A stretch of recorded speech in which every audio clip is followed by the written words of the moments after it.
మనకంటే బెంజ్లో లేకపోతే ఇంకా బడా బడా కార్లలో పెద్ద కార్లలో తిరుగుతాం కాబట్టి మనకి అవన్నీ నథింగ్ అనిపిస్తుంది.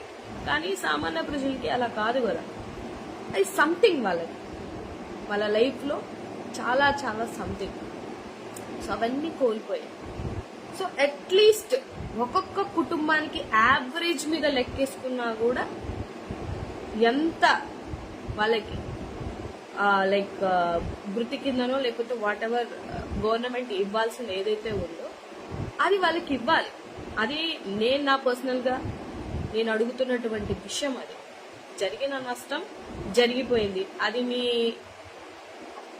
లోపాల వల్ల లేకపోతే మీరు తీసుకోలేనటువంటి కేర్ వల్ల లేకపోతే వాళ్ళకి మినిమం ఇన్ఫర్మేషన్ ఇవ్వకుండా అప్పటికప్పుడు గేట్లు ఎత్తడం మూలనో లేకపోతే ఐఎండి ఇన్ఫర్మేషన్ ఉన్నా కూడా మీరు నెగ్లిజెన్సీ చేశారన్న విషయం చాలా క్లారిటీగా వస్తుంది. ఎందుకంటే వాళ్ళు సాటర్డేనే చెప్పేశారు, బిఫోర్ గా ముందే చెప్పేశారు వాళ్ళు.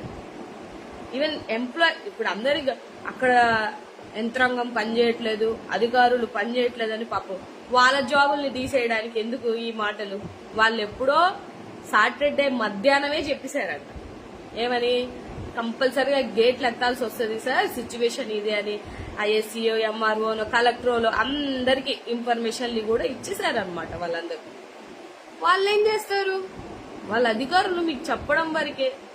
గవర్నమెంట్ మన చేతిలో పెట్టుకొని అధికారులు